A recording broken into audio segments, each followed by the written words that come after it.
Welcome into this Five Clubs conversation. I'm Gary Williams. It's great to have you with us this week. You know, last week, Billy Horschel, and obviously that was a heartfelt conversation between two guys talking about something that is intensely personal, but happy to share. This week, happy to share somebody with you that you're probably already enjoying in some form or fashion.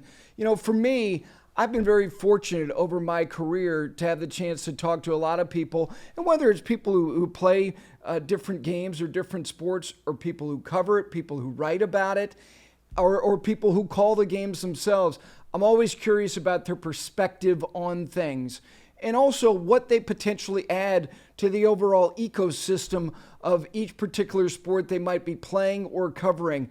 5 years ago, if you said to me, there's going to be somebody who's going to come along, who's going to join an outfit that is prominent and noteworthy in all sports, but had no real traction or footing in the game of golf, and you're going to fast forward 5 years, and they're going to be people at a Ryder Cup, they're going to be barking out and screaming out his name each and every hole that he walks, following a group, and that he is going to have a following on social media akin to a number of the top players in the game.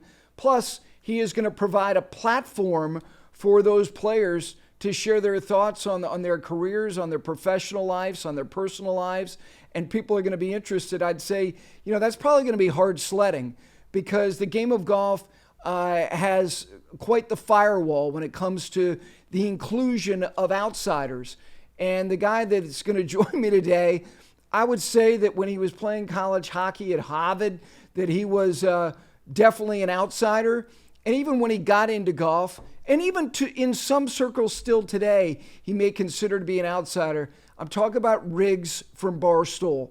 And when I saw him come onto the scene, I was doing a daily television show on Golf Channel, and I was not curious. I was fascinated by how they were doing it, the manner in which they were gaining access. And access is really everything when you think about the world of sports. Access to the athletes that you cover, access to the events that those athletes are participating in.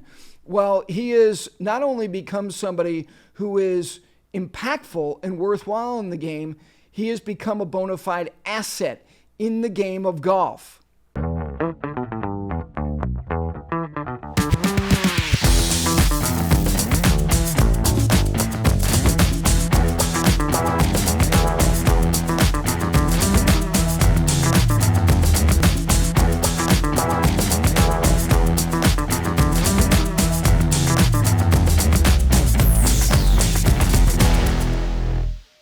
With that, we welcome in the man who I just called an asset to the game of golf. From Barstool Sports, the Fore Play Pod, Riggs himself. Good morning, buddy. How you doing? I'm doing great, Gary. I appreciate you having me. Asset. I appreciate it. I don't know if I've ever been called that before, but I appreciate that. It feels good. Yeah, I can't imagine, and I don't know, when you decided that you wanted to go in this direction, that your goal setting was that of becoming an asset to the game of golf. I think you are. But let's go back to those early days. First of all, your curiosity in golf began when? You know, I played a decent amount as a young kid, following my dad around golf courses, around driving ranges like most people. My dad's a bit of a grinder, so he always liked to go to the range more than he liked to play. So we would go hit balls. We'd have little chipping and putting contests. But hockey became my main sport, so that kind of dominated. It was more of a time, too, when, you know, single sport focus was a bigger thing. And so I just pretty much committed all my time to hockey. So from, you know, God, when I was maybe 12, 13 years old until I was probably 17 or 18, it was mostly hockey. I didn't play much golf or any golf really at all. And then my older brother got into it when he went to college. Young kid, you always want to do what your older brother's doing. So I would say, you know, once I was probably 16, 17, I started to get really into it. Now I'm 34. So pretty much my entire adult life, I've been obsessed with golf, and that's because my brother's obsessed with golf too. You know, it's interesting, and you're right. I have older sisters, and so, you know, from a sporting standpoint, I was doing what my dad loved to do. You obviously, you know, you had a brother who had an affinity for the game of golf. Even though you may not have been playing, were you watching golf as a kid? especially Tiger Woods, because I came I'm born in 1987. So when I'm, 12, 13, 14 years old, it's right in the Tiger Woods heyday, right in that 2000 period and everything that obviously Tiger Woods was doing in his prime. So yeah, of course, as a sports fan, very obsessed with it. I just didn't in that period play as much as, I play now. I wasn't as obsessed with all the intricacies of the game and trying to get better and courses like we are now, which is such an enormous part of being a golf fan. But the combination of Tiger Woods, of my dad, and then eventually my brother getting me into it has pretty much led me to get the golf bug that we all know of, where you're obsessed with every single aspect of the game, from the pro game to your own game to the different courses, equipment, apparel, and basically consuming your entire life. So the fact that somehow I've been able to parlay that into a career in a game where I don't think I've played a single round of competitive golf in my life is probably something I've never, ever, ever would have imagined.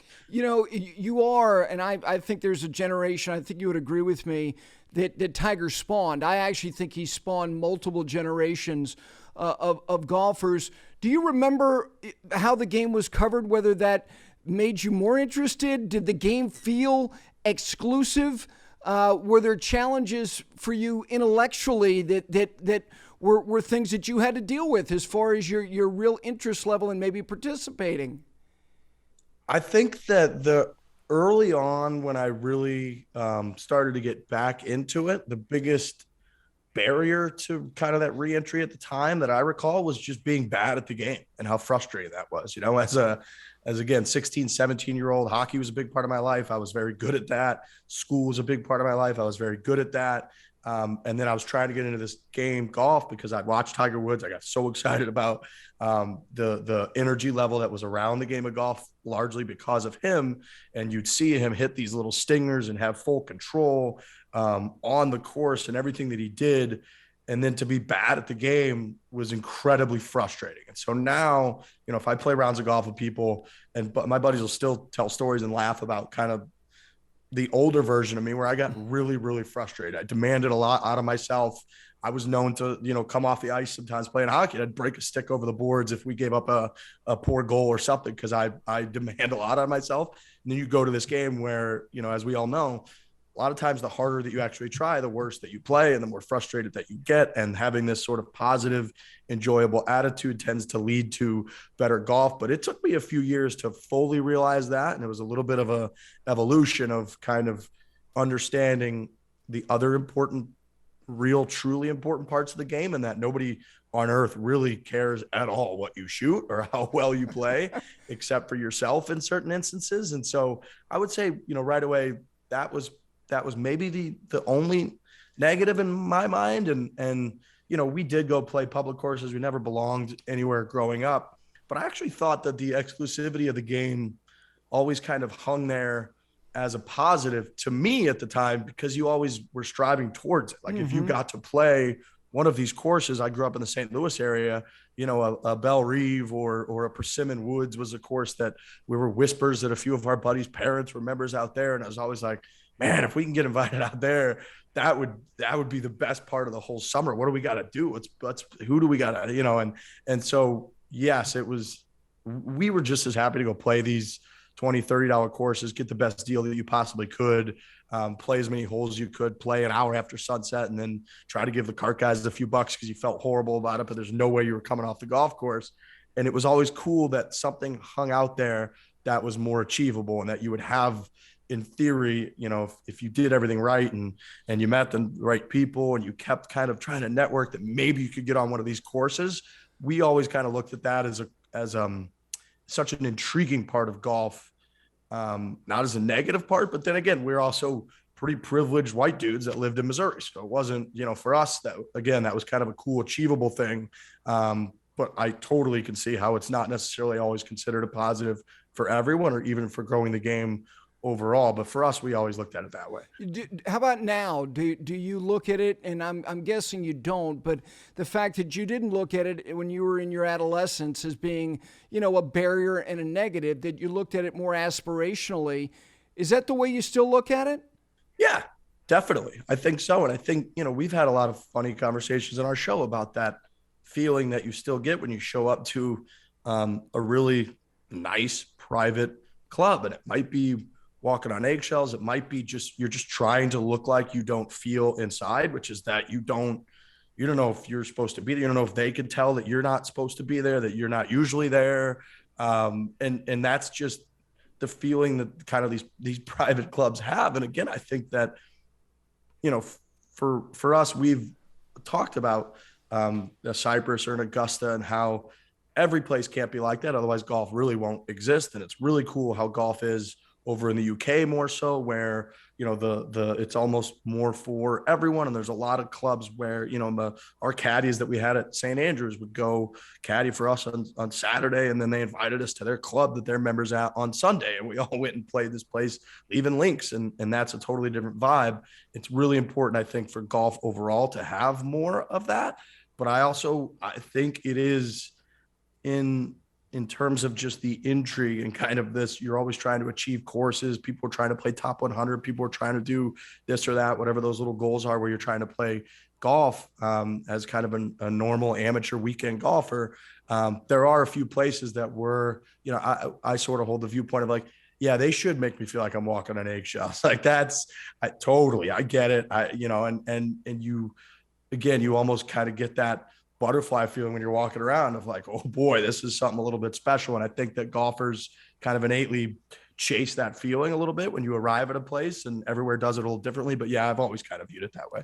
Have you noticed, as your profile has been raised significantly over the last 5 years, that whether it was going back to the same place for a second time or just the acceptance level, and I've always thought this, and I've said this to professional staffs, that first impression is lasting, and that remember, whether they're an unaccompanied guest or they're being accompanied by a guest, I mean, that experience is going to be a lasting one. Have you noticed that from the moment you get to places now, that whether it's an acceptance level or a comfort level, that it's changed?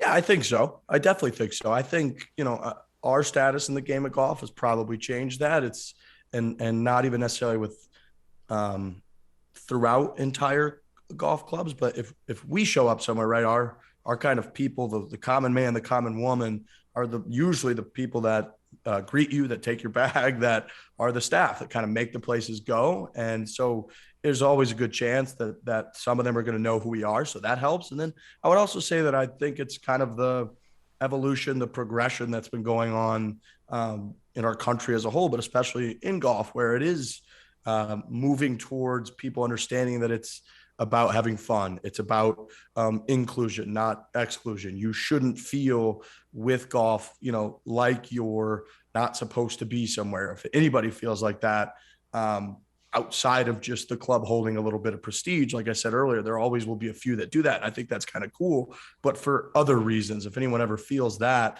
that's a terrible thing. And golf has a long history of that. And I think the entire game has, over the last 5-10 years, really felt like it's progressing more towards having fun. You're seeing more people listen to music on the golf course. You're seeing some clubs even have speakers built into their golf carts now, because they're so fully embracing that culture. And it's not that you should be blasting music and affecting everyone around you and forcing your musical choices on them while they're trying to enjoy their day outside. But that overall progression and sort of evolution in the game, I think, has naturally either allowed or forced some clubs to kind of open up that feeling, be more accepting, have people the minute they arrive. I always say that there's certain places where when you arrive, you feel like the club feels like they're lucky to have you. And there's other places you show up where it feels like the club wants you to think that you are lucky to be there. And there's a huge difference. And I think more clubs, luckily, fortunately, are moving more towards giving off that vibe of like, man, we're really lucky to have you here today. We hope you have the best time. And I think that wasn't the case not even that long ago, 10, 15, 20 years ago. I think it was way more common for clubs to, again, kind of make you feel a little bit like you're lucky to be here for the day. And I'm just happy it's kind of going the other way. Yeah, I share that feeling. I think that your timeline is accurate. If you look over the last 10 to 15 years, if you look at the different dynamics that have kind of started to melt these various paradigms, I mean, I attribute you guys as being one of them. I do, but I think there are others. When you look around and as you've immersed yourself in the game personally and professionally, what do you think the reasons are that we're seeing what I think is a real dynamic shift in the industry of the game? Well, I think it's a few things. Maybe we've helped it a little bit, but I don't know that we could have helped it on the scale that it's truly kind of changing. I think a lot of that is sort of my generation, and the generation even coming up, after me, is a lot more. It feels like that they're less of a plop down sort of generation. They're out and moving. They're renting Airbnbs. They're trying to see different cities. They're trying to see different towns. They go on trips. If we're talking golf, they go on buddies trips or gals trips more frequently than, past generations who have largely kind of joined a country club, spent, gone up there for dinner every night, spent Saturday at the pool with the family playing golf in the morning. And that's pretty much where they go and where they play a huge percentage of their rounds. And I think that now that, our generation is shifting more again towards this, we don't plop down as much. We jump around. People take jobs in different cities. People work remotely. That then allows them this flexibility. Some of that came from the pandemic, but this flexibility to go different places, to work from different places, to kind of manage their own schedule however they want. And that's not as conducive to places, again, kind of cultivating the same or similar membership for a long period of time. And so clubs have been a little bit forced to be like, hey, we need to showcase that our place is fun, that it's incredibly enjoyable. And it's not just fun for a select type of person, but it's fun for all kinds of different people, and it's accepting and it's inclusive. And so I think, our generation has kind of spawned a lot of that. And then I think the type of people that Tiger Woods inspired to get into the game, which has been well documented, are more of these athletes. You see the Tony Finau's, the Dustin Johnsons, the Brooks Koepkas, right? These are athletes that a lot of folks know could have taken on a lot of different sports and probably been really successful at them. And instead they chose golf. And that culture on a larger scale has also kind of, driven people like the DJs and the Brooks Koepkas. They ain't going to be going after clubs where it's really stuffy and where it's, they're driving a culture where, again, it's more of an athletic type culture. It's, they're coming from the gym. They're wearing Nike. They're wearing different types of athletic type wear that is not going to be as conducive to old school country club type mentality, and more towards this fun. There's music, there's hanging out, it's athletic, there's twirling, and people are trying to be as athletic and cool as they can in the game of golf. And I think that's just kind of seeped throughout the entire golf culture, which is a good thing. Yeah, I think that when you look at, you're in your mid-30s, people who are taking on responsibility with jobs, you mentioned having families. I do think it's societal. I think it is a reflection of a generation that is taking on, a leadership position in various companies. And when I say leadership, I mean having real responsibility in a job, and they don't have as much time. They're more adept technology. They want to be comfortable, even in the workplace. And I do think that's representative of what we're seeing at golf clubs, specifically a place that I know means a lot to you, and that's Pinehurst. Pinehurst may be a public facility, but it's retail golf. It's representative of what retail golf in America looks like, and it's a very different place than it looked like 10 years ago. The cradle, music being played, the large putting green, the way that people wear clothes and want to represent their style and what they wear. I want to ask you, because when you stay there for 99 days, not only did you drink it in as far as you drank in the whole vibe that is what is the cradle of American golf. Why did Pinehurst appeal to you the way that it has? It's a good question. I would say largely because of that culture that they've really worked hard in the last 3 or 4 years to change and to build, and the amount of golf that's down there.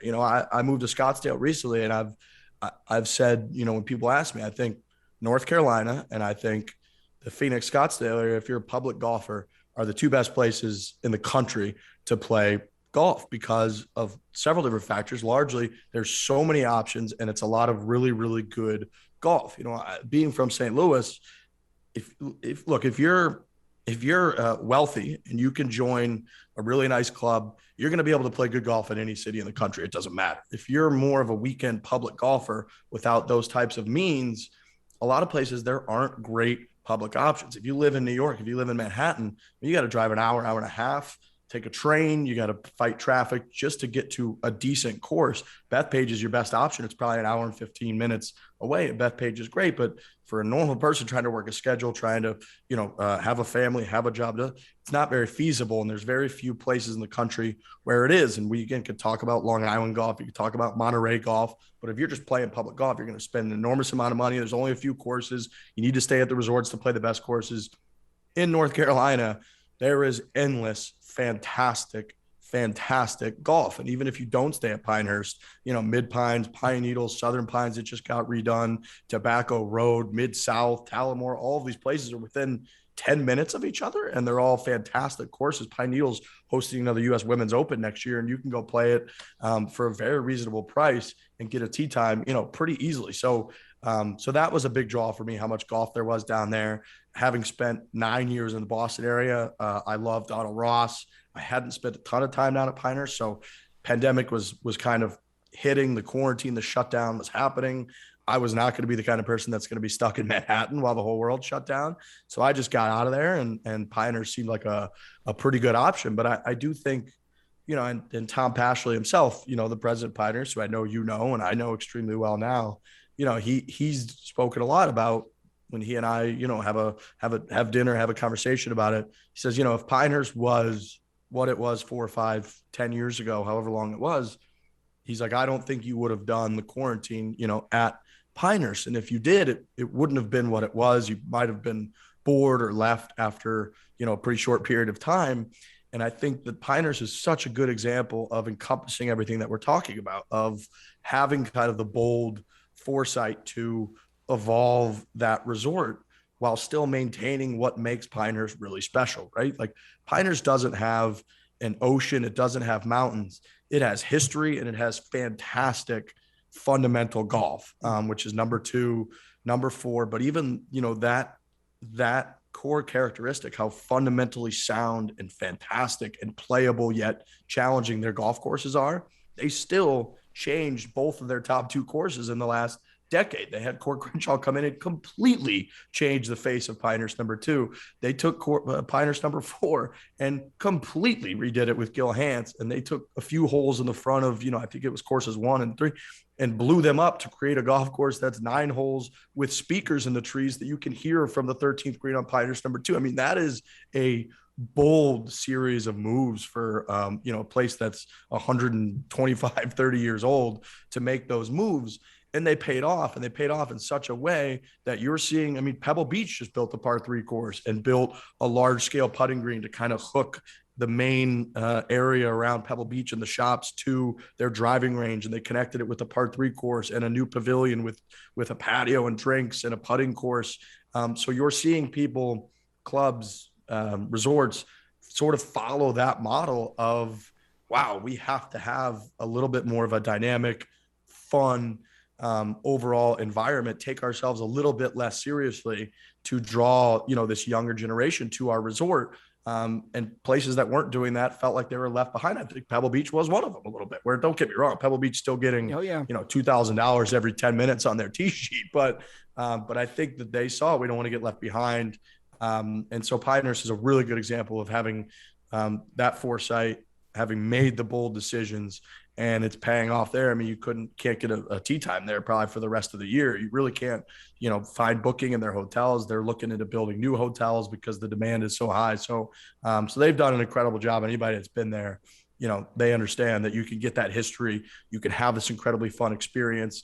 It's laid back while also being a place that's got Donald Ross all over the place. That's got Jack Nicklaus and Payne Stewart and Tiger Woods have played major championships there. And that's just a really, really difficult thing to capture and preserve while still evolving. And they've just done a phenomenal job of it. Yeah, they really have. They continue to. They've touched all the right chords over the last 10 years when Tom took over. from Mr. Paget. I couldn't agree more. You know, you mentioned that the common man, and look, clearly you've got mass appeal, but you also have, you know, a tremendous following among people, young professionals, men and women, you know, demographically, when you look at 30s, 40s, 50s. Do you find yourself having to be sensitive to the fact that the common guy didn't have access to Cypress Point, but you do? And these other places that you've had the good fortune to be invited to play, do you find yourself balancing, you know, sharing these experiences with a lot of people who, quite frankly, are never going to? Definitely. 100%. And, you know, I think there's always going to be an element of people do enjoy living vicariously through others to a degree. So, you know, if I'm exclusively posting, you know, content from Cypress Point or Whisper Rock or, you know, Friar's Head, I think it'd be very easy to lose your audience. But I do think, you know,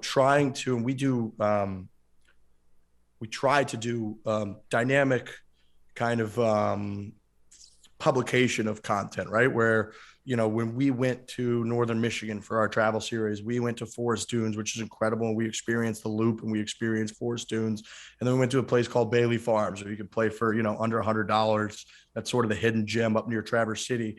So we do try to kind of convey to folks different levels of, you know, means how you can play great golf, fun golf, whatever. But yeah, we absolutely have to be sensitive to that because you don't want to come off like you've lost, you know, your core audience that made you who you are, who follows you day in and day out. So, you know, we do each week I put out about 5 to 8 videos on my own, whether it's a thing called the Daily Nine, where it's just me trying to work on my game, whether it's, you know, Riggs versus X course, where I pretty much pick their signature hole, do some drone footage and try to do a bite-sized review of a golf course. And during those, you know, I try to get to as many places as folks can go. Usually most golfers can have the means to go experience and play so that they can sort of see what I thought of these courses and make a decision if they're on a trip or if that's where they live and they haven't driven the 45 minutes out there or whatever. But 100% something that I try to be sensitive about while, you know, also realizing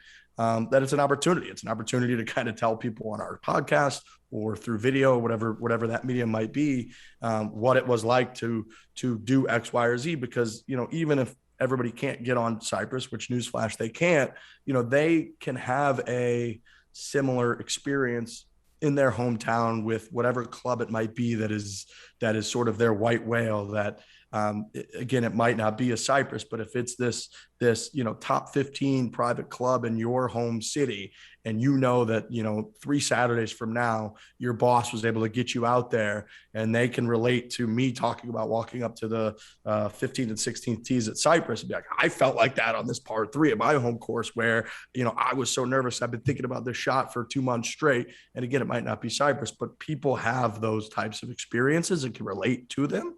And so, you know, if we can't somehow relate the nervousness, the feelings of being uncomfortable in some situations on the golf course or at a certain club or at a place where you might not feel like you can, if we can't relate that experience to the people that don't follow us, then we're not doing a good job at what we do. So yeah, it's definitely something we need to be sensitive about, but I also think it's an opportunity to kind of relate to people, to allow them to live vicariously through us having these crazy experiences, and hopefully they enjoy it.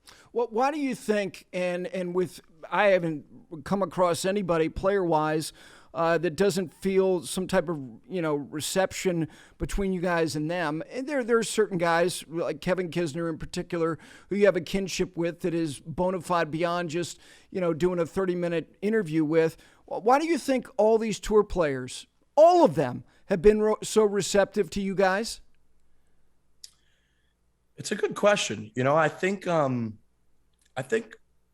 probably the main reason is because they learn a lot about us. You know, like we don't, from our seats kind of in the golf media world, sure, we're going to ask them questions and we're going to do interviews with them. But one thing I've learned a lot from the different players that we interact with is a lot of times they're very curious about us, and we're very willing and open and transparently willing to tell them, about that. What's it like to be us? Hey, Trent, I heard you just broke 100. How nervous were you, when you were on this hole? And I think that in media, a lot of times it's a one-way street. It is the media person asking and trying to, get inside the mind, inside the world, inside the life of the player. And I think that one thing, we're very open and willing to convey is that, we're happy to be their friends and hang out with them. And we're not bound by some, boundary in journalism that doesn't allow that. I do believe certain people probably should be, and there needs to be obviously reporting and sort of the more standard classic form of journalism in golf. And I love that. I follow, Kyle Porter wrote an amazing piece about the Ryder Cup that I sent him just a note. It's like, that was, somebody's ability to utilize their access and their observations and put it in the written form that gets lost a lot now. And I thought his piece was incredibly powerful and an incredibly solid use of his sort of access. And we use it completely differently, right? We use it largely to try to showcase to people the personalities of these players, of these men and women on the different tours, who might just blend in on a leaderboard week in and week out as another name, another person that looks a little bit robotic. They're focused on what they're doing. And it's really hard a lot of times to figure out why you should root for one person over the other. What is it about them? What do they like to do? Who are they as people? Because at the end of the day, we're all just people. Their profession is they're on TV, walking inside the ropes, trying to hit golf shots and trying to make money. Somebody else's might be they're working a sales gig, they're working in finance, they're working on course maintenance, they're out in the tractor all day. And so what I think we've hopefully been able to bring to a lot of the players is this two-way street of like, yeah, come on our show with us and let's hang out. Let's chat. Let's have a conversation. We are Barstool Sports. Like, we're at a bar, sitting on a bar stool. There's a TV on, there's things going on in the world. What would you talk about? And point is, like, if I had an hour and I just ran into a Kevin Kisner or a Joel Damon or a Max Homa or Matthew Fitzpatrick at that bar for an hour or 2 hours, we wouldn't run out of things to talk about. It'd be no problem. And people would probably find it pretty interesting. And so why don't we just do it on a podcast? And so I think that we've luckily been able to kind of convey that, whether it's our personalities, whether it's talent, I don't know what the hell it is, but I think that we're able to convey that to players. And I think that, luckily it's added up that we've done it enough times. We have relationships with enough players that we've been able to sort of recruit more, if you will, into our circle. And I know it wasn't uncommon for, I think Bubba Watson asked like Justin Thomas after he was on our show, like, hey, what was it like with those guys? And he's like, actually, I really like those guys. It was great. So I know some of that goes out there on tour. And then the other thing I would say is the Barstool brand. I mean, Dave Portnoy, my boss, he's done an incredible job over 20 years of building the reputation of Barstool Sports to its fans and especially to athletes and celebrities, where he's built very legitimate friendships and relationships with dozens and dozens, now hundreds, if not thousands of kind of athletes, professional athletes and celebrities that love what they see on Barstool, whether it's on Pardon My Take or on a different show, that is appealing to them. They want to kind of utilize, I guess, kind of our following and what we do at Barstool to showcase who they are. And I think that there's definitely a little bit of a calculation on a lot of the players' minds. I would give them the respect that I think they're smart enough to realize, like, yeah, if I go on and I have a good show with these guys, like, I think their audience will probably like me. So I think a part of it is going to be that, for sure. I think we've been called image rehab at one point when we were having, certain players on who were going through a hard time in the media, who were getting more crap than they wanted to be getting. We're like, come on, and we'll see how it goes. And if it goes really well and we're laughing and we're jovial, a lot of our fans will really kind of turn a corner with that player sometimes, or at least find out things they didn't previously know. So yeah, I think, it's probably a combination of different things, but yeah, I think largely it's just being a two-way street, They could come on and give us a hard time, just like we can give them a hard time on their show. I always say when I get into it with a player, and if they're not happy or they think that we're making fun of them, whenever I say, go listen to one of our shows, who we make fun of the most? Ourselves. Make fun of ourselves all of the time. And we're going to make jokes about anyone on tour. None of it is to be taken personally. If someone does take it personally, I get it. There's enough to deal with in this world that if you don't want to deal with us, I totally understand it. But we give everyone a hard time. If we see something, that we find there's a good joke in there, we can make somebody laugh, we're going to do it pretty much at anybody's expense, hoping and understanding that they realize we give ourselves the most crap of anybody. And I think luckily most of those players have figured that out. They love that it's a little bit of back and forth, that it's a two-way street. We can roast them at any time. They can roast us. And I think that just makes people more relatable. Competition-wise, this came to a head with old golf media. I don't know if it was 3 years ago, whenever it was, in new golf media, and I don't even know what the definition of either one is. Who is your competition? That's a good question. I would say probably other younger golf outlets, but even them, whether it's the No Laying Up crew, whether it's Andy and the Fried Egg crew, right? That's probably who people would mostly see as our competition. But, I would say they're even a little bit more deep and entrenched in a lot of the hardcore kind of golf, not nerdy stuff, but they're a little bit more. Golf's been an enormous part, I think, more of all of their lives. And I think that our crew found golf for the most part a little bit later in life and has allowed us to appeal more to an audience that happened to. I think a lot of the people that listen to our show, or a lot of our biggest fans, sort of went through a similar timeline and trajectory in terms of falling in love with the game of golf. That allows us to be relatable to them. So my whole point in saying that is, even though I guess we're competitors, I do think that people find the products to be significantly different. So who our true competitors are, I don't 100% know. And I guess if it came to a head, we would probably find out someday, but I don't really know exactly who our direct competitors would be. Again, just because I think what we do is pretty drastically different from others who are, similar age to us. Yep. Or would be considered like alternative golf media. And we're Barstool Sports. We can say whatever we want. We're completely unfiltered. And I don't know that a ton of other outlets are like that, and that might turn some people off, but I also think it appeals to a lot of people. So I just think that we're pretty different, and it'd be hard to find direct competitors, whether that's good or bad. The autonomy that you have, there's no doubt. And I've said this about Barstool, you've strapped yourself to rocket fuel. And it's up to you to determine how effective you're going to be, of which you've been very effective.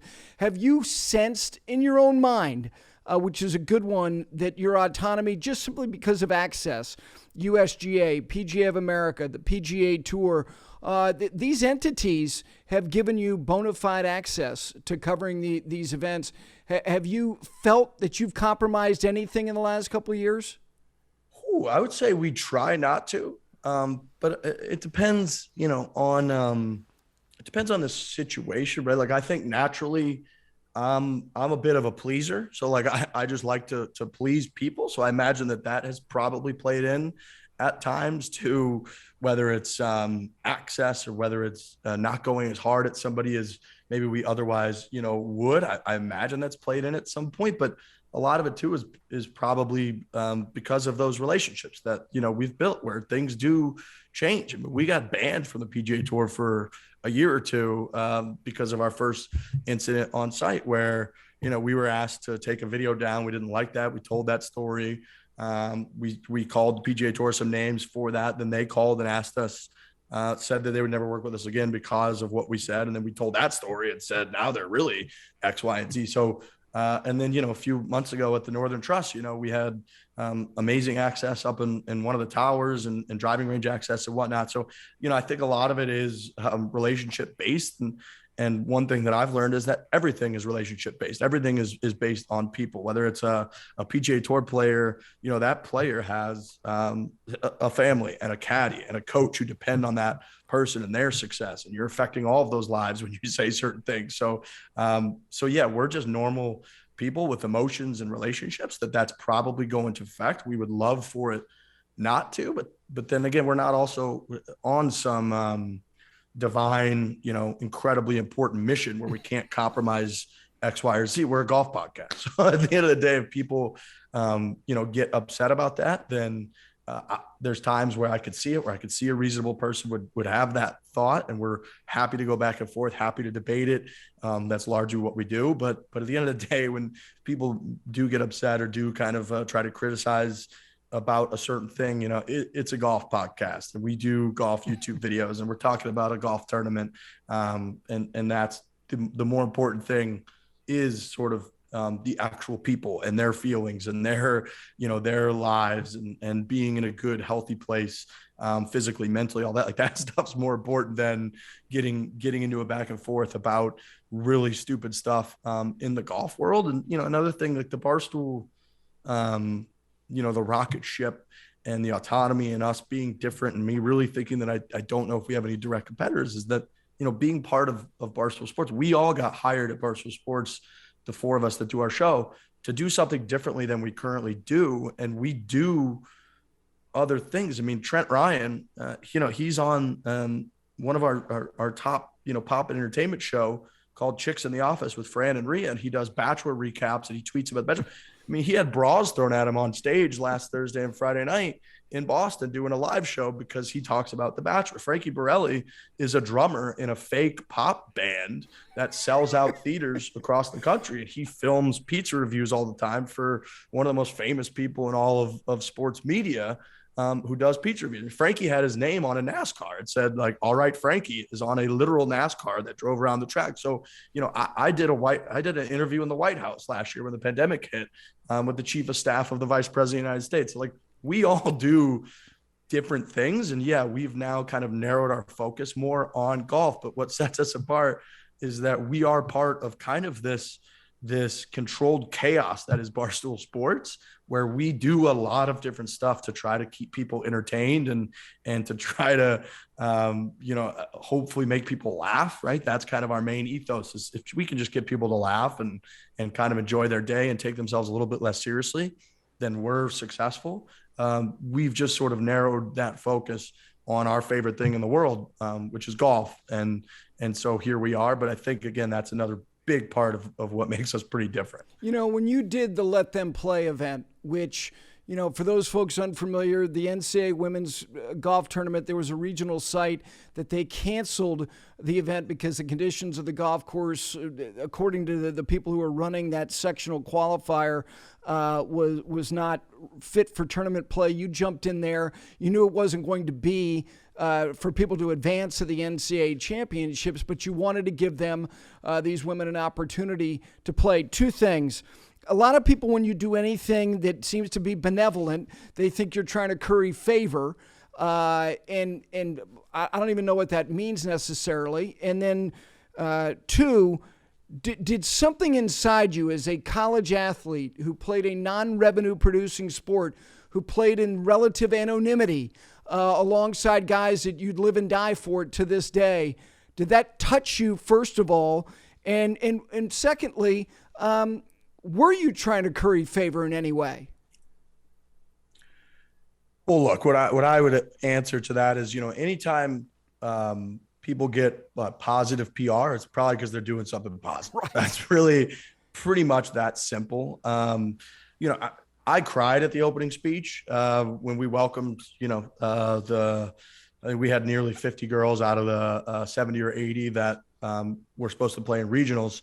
And just kind of, I gave a 5-minute spiel saying, hey, welcome to Phoenix. There's a ton of people watching you. We had videos from Scott Van Pelt, Justin Thomas, JJ Watt, that just kind of expressed, hey, like, you guys deserve to play, deserve to finish your college seasons on the golf course with your teammates, with your coaches, not crying down in Baton Rouge and then taking car rides home in some really negative environment. So, unless I'm Leonardo DiCaprio and I'm one of the great actors of all time, it's like that clearly just affected me on a very emotional level, because of a lot of the reasons you just laid out, which is, college sports is one of the coolest things in the world. The mascots, the school songs, the colors, where you go to college becomes such an important part of most people's identities for the rest of their lives. They become part of the alumni network.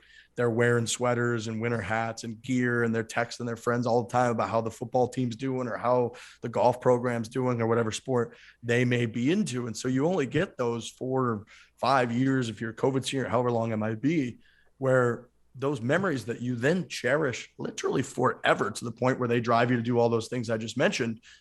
You're only actually in that moment for 4 years, which is not very long. And so to have 2 of those years for a lot of these players be looked at pretty negatively, one with the pandemic and a lot of things being canceled, and then 2, with what happened down in Baton Rouge and them not having the opportunity to play.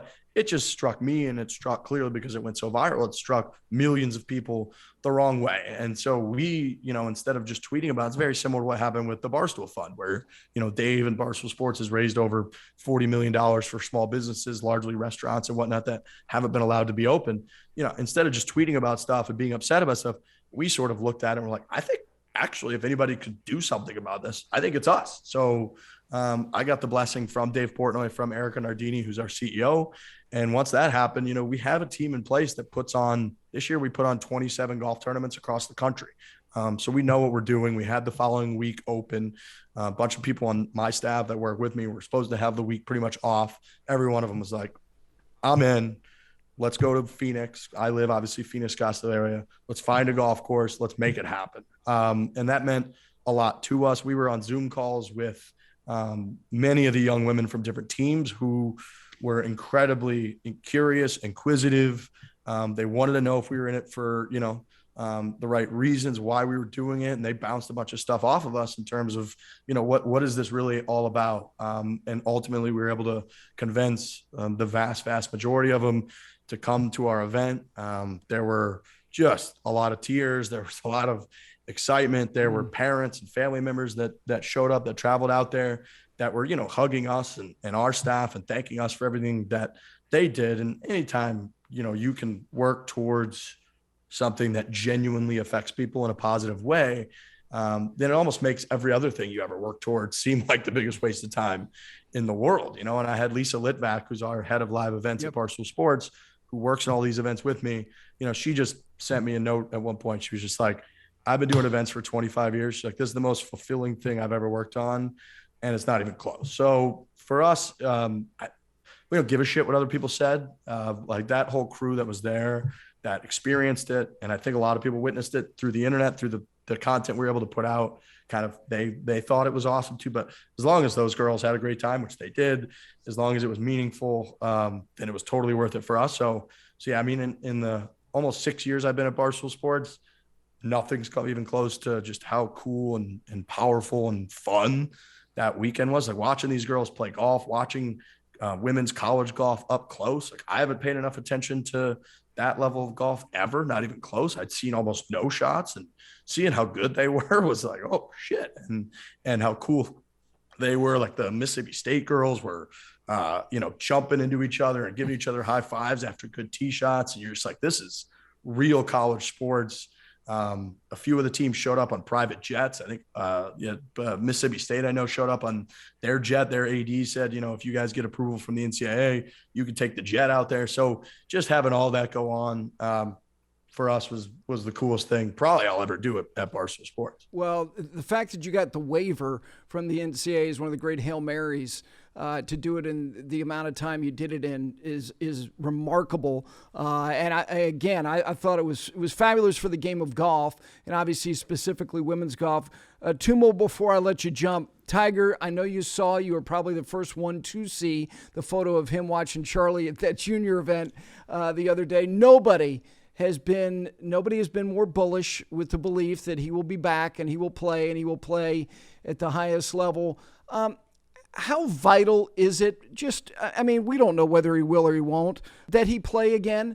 Tiger Woods could shut it all down, delete all of his social media accounts, never be in the public eye ever again. And that wouldn't really affect anything about his legacy and the impact that he's had on the game of golf. If he just wanted to go sail off into the sunset, spend time with his family on an island or in Florida, and live the next, 30, 40 years, living a quiet, as normal life as a human being could live, that would be fantastic. I think it would be completely unimportant to the future of his legacy. And honestly, I would clap and be like, kudos to him. I don't think it's in his bones to do that. I think he lives for golf. Golf is a part of him, to his core, to the point where you see Ricky Fowler, you see these guys putting out quotes about, like, yeah, he's in his living room, he's rehabbing, and he's got his golf clubs next to him. Like, I don't think it's a coincidence that he's got those golf clubs next to him. I don't think it's I think people need to realize that he could have easily, given up at this point years ago when he had the back surgeries, when he was after back surgery number 2, back surgery number 3, how difficult it was for him to come back from that, how miserable rehab is, how miserable he admitted that he was at times, where he couldn't get up, he couldn't walk. All he wanted to do was spend that time with his kids. Nobody would have blamed him in any way if he just packed it up and said, I gave it my best. Golf's not doing it for me anymore. I think golf does do it for him a lot more. I think Phil Mickelson winning continues to inspire him. I think him winning the Masters and that lighting a fire under Charlie Woods and that making Charlie become as obsessed with the game of golf as he is, I think that drives Tiger Woods to continue to be a force and a presence on the highest, stage that he possibly can be on golf. I think he wants to deliver, for his family, more of those memories like he had in 2019. He doesn't need to in any way. His kids probably think he doesn't need to in any way, but this is a man who has figured out for 40 something years of his life how to drive himself to continue to be one of the better players in the world of golf. I think he will, for as long as he possibly can, continue to find reasons to drive himself in the game of golf. And I don't think we're going to see that end at all. Like I said, as long as he physically is able to swing a golf club again, which from all of the reports, it's going to take a little while, obviously take a year or 2 years to rehab and to get back. But he figured it out, with a back that he had to surgically fuse together. He won a U.S. Open on a broken leg and a torn Achilles. I mean, that guy is going to figure out again. He's not going to be 2000 Tiger. He's not going to dominate to the level that he did, but he will find himself, in my opinion, good enough again to get into these situations where instinct, ability, memories, experience take over, and he will again win massive golf tournaments. I, again, in my mind, have absolutely zero doubt. I had zero doubt before. Everybody said he should retire. People said it was sad at times. And he delivered the greatest golf moment, in the history. Well, a lot of people in this generation will be the best sports moment they'll ever have when Tiger Woods is walking up 18, that 2.5 minutes afterwards when he's walking with his family and everybody's chanting his name. That guy ain't going to just go away quietly. So if he can walk and he can form a golf swing again, which it looks like he's on that trajectory to being able to do so, there's no doubt in my mind he's going to win golf tournaments again. Yeah, I think that the 82-15 in his mind, because of what the last 15 years have been in his life, for all different reasons, make him feel incomplete, that there's something else out there to do. And I was lucky enough, I walked every step of those 70 shots that he struck on that Sunday in 2019, was behind the 18th green, was stone in my place because of the foot traffic and everything for 15 minutes. And it was one of the great sporting moments to walk every step of my lifetime. Not even close. And I'm with you that there's something about him that is going to drive him to do everything he can, whether it's on once every year, once every 5 times a year, whatever it may be. That there is another mountain for him to climb. Let me leave you with this question: what in 22 do you want to do that you've never done in golf? I'd like to shoot under par. I think that would be really cool. Yeah. I know there's a lot of different things that we do in the world of golf. Like many people, I'm obsessed with just trying to get better all of the time. It's, I think about it all the time, think about my swing all the time. And, somebody asked me a few months ago, like, what do you consider, if you play around with somebody, what do you consider somebody to be like good at golf? And I said, honestly, if you can shoot somebody can shoot in the mid 80s or something, I'm like, that's good. I think golf is so hard. And I think shooting a legitimate round in the mid 80s or so, if you tell somebody I shot 84 today, I'm like, that person could par about half the holes. They maybe made a birdie or two. They had a few doubles, a few blowups. Like, if you could go out to a legitimate golf course, you could hit a tee shot, you could hit an iron in or near the green, you could get it up and down and roll that little ball into that tiny hole from that far away and do it like 9 times. That's really, really good. And so, you know, I've been an 80s golfer for a really long time. This year I made some changes in my swing, got down pretty low, but I've shot 72, 73 a few different times, not very consistently at all. But I think if I could hang my hat someday and be like, I posted a round of golf under par for how much time and effort and thinking that I do about the game of golf, I just think that'd be the most incredible personal accomplishment in the world, because I just don't have that much natural skill at the game. So if I could do something like that, that would just be phenomenal for me. Well, we know you keep trying the 9 for 9 every single day. If people don't care or people don't realize how much he does care, every day he's working on it. Plus, we talked about Pinehurst and you talked passionately about it. I know that it's going to become a bigger part of your life going forward. Listen, enjoy the holidays. It was good to see you at the Ryder Cup, and hopefully golf for us in the new year. Thank you, my friend. Gary, thanks a lot for having me. I appreciate it. I'm happy to come on anytime. Thank you. Well, thank you again to Riggs from Barstool Sports and the Fore Play Pod. I think you can tell that he can chirp for a living, and he's very good at it, and he's got a very bright mind. And interesting to get his thoughts on not only his path, but also, you know, the impact that people can make in the game in different and varied ways in which they are clearly doing that. Now, we will make not necessarily a 180 next week, but next week, the USGA CEO, Mike Wan, will join us. He's got a lot of interesting things on his plate because of what he inherits by virtue of the Distance Insights report, which has been sitting there for almost a year now. And with all the pandemic issues that we've dealt with, it's now going to be front and center for the USGA. But again, you can find all of Riggs' stuff, all of his social handles, the Fore Play Pod, and of course Barstool Sports, and the giant entity that they are. So Mike Wan next week. You got the CJ Cup on the PGA Tour this week. Great field. We're looking forward to rehashing that as well next week. Thanks for spending a little time with us on this 5 Clubs conversation. I'm Gary Williams. We'll talk to you next week.